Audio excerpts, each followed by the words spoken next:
Ladies and gentlemen, we now want to approach to Manchester Piccadilly.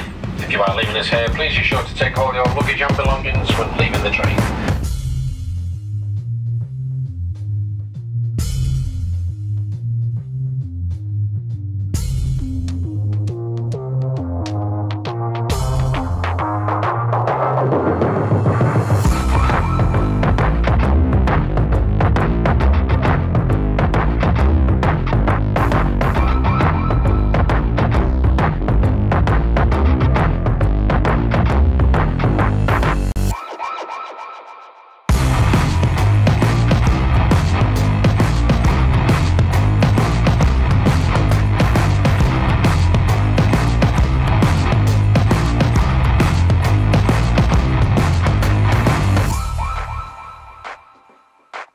What is up, guys? Welcome to InkTheWorld. My name is Kyle Akenis, tattoo artist from Kristiansand, Norway, and together with my crew we'll be traveling all around the world to visit some of the best tattoo artists and studios that we can find. I'd like to introduce you to my crew. This is Arian Newland, General Manager, PT, Master Chef, everything you want to be.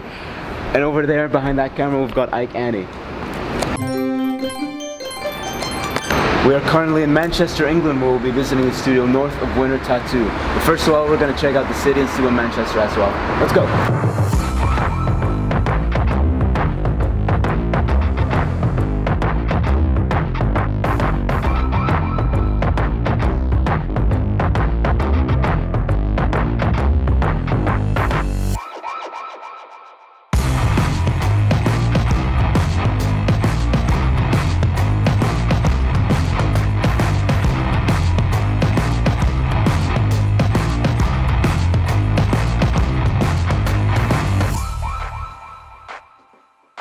We've just arrived in Ware Mill, which is around a 20-minute ride by train and a 10-minute walk from Manchester Piccadilly. You could probably also take an Uber here, which would take maybe around half an hour, 40 minutes in total. The shop's owner's name is Sam Barber. She specializes in colored photorealism. She's an amazing artist, so we're really hoping to get a chat with her later on. Let's go!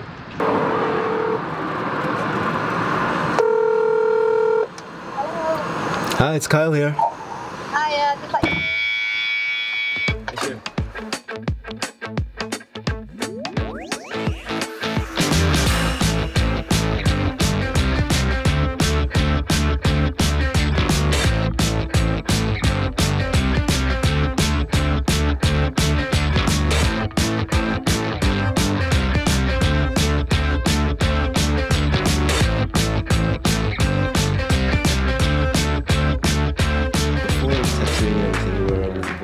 Been fun of art. I see your paintings and everything are incredible. Thank you. You've always had an attention to detail.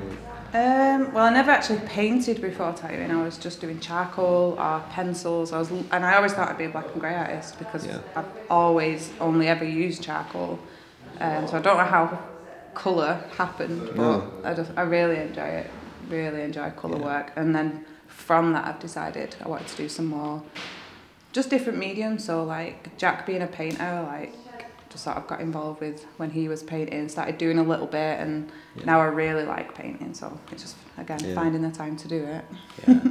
So you have to have a real talent to be able to put together different colours, and I see even when you're working, you've got like a picture, you've got your reference in front of you, but it's not necessarily the same colours that you use when tattooing.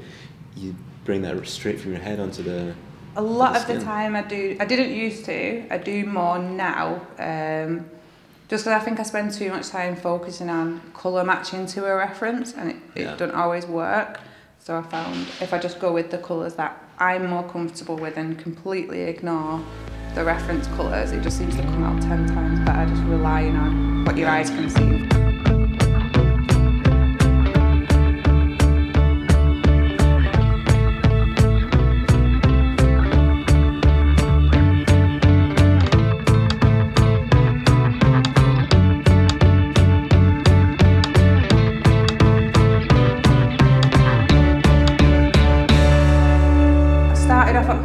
Went to a studio for about a year and a half.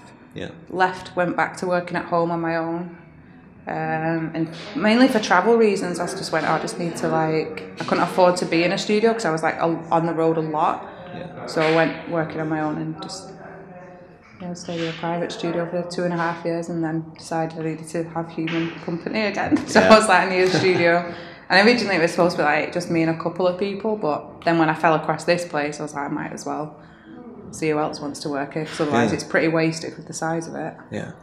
So then you just looked around and found, was it local artists that you picked out, or is it just you opened up for more? A bit of both really. Like Jordan I knew from going to conventions and stuff, and actually at first I didn't even know he was in Manchester, but when I found out I was like, oh perfect, because we already know him. He's like amazing artist, great guy, so I was like, naturally, do you want to come work with me and Jack? So and then the other guys, it was mainly just through social media, people who I like knew was in the area, and there was all like at that sort of up and coming level where it was like I knew they'd be really, really good given the right environment where they could really sort of focus on their art. So I just messaged people and was like, do you want to meet up? Do you want to go for a beer? And then just sort of chat with them, sort of see if we got on and everything. And they all said and came. So it's pretty good. But we still kept it. I think there's 7 of us, so it's like it's not too many people. It's just a good number, like just to get on, and it's nice.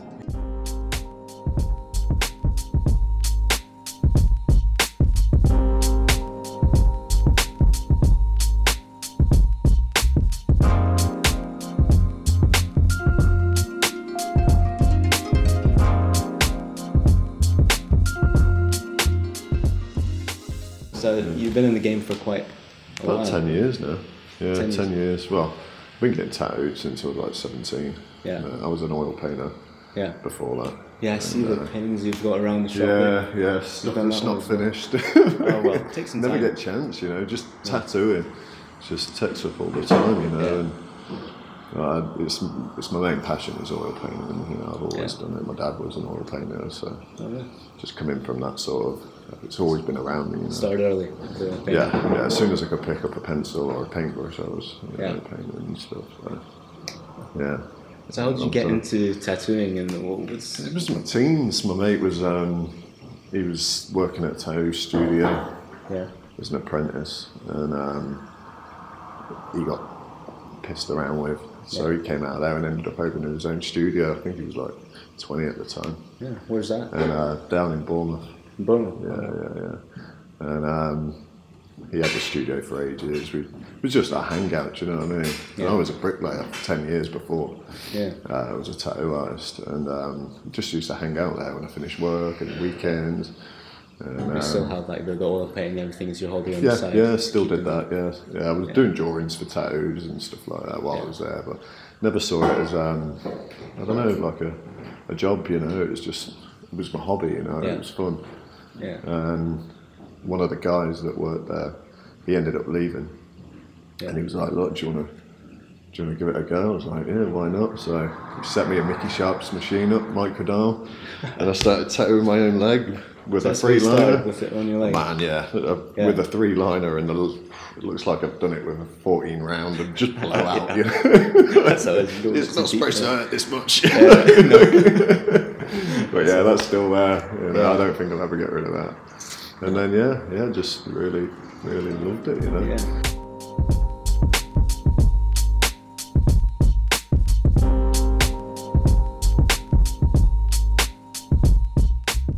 Being here, it's nice because everybody is on the same page. Everybody's in healthy competition, They want to better themselves, not being the best tattoo artist in the world, because I don't think we can be that, It's everybody's just trying to be the best artist they can be at, and just learning constantly. I mean, some guys here have been tattooing for 2 years, and I'm learning stuff off them, all the time. It's nice when that happens.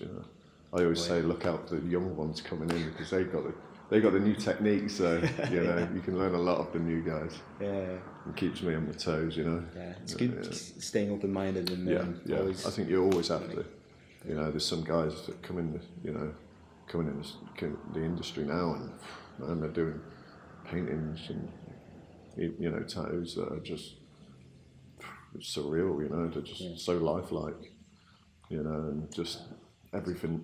You're getting a lot of people from the fine arts and oil painting and stuff, and they're moving over, changing the medium, And yeah, they're doing some crazy stuff out there. So it's nice to see, you know, people pushing it and developing, you know. Yeah.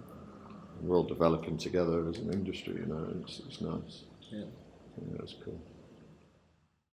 So that's it for this episode of Ink the World. We really hope you guys liked it. We've worked really hard the past couple of weeks on this episode, and we have learned quite a lot. Stay tuned for next week when we are off to visit the capital, London, and leave a like, drop a comment, subscribe for more, and I will see you guys next week.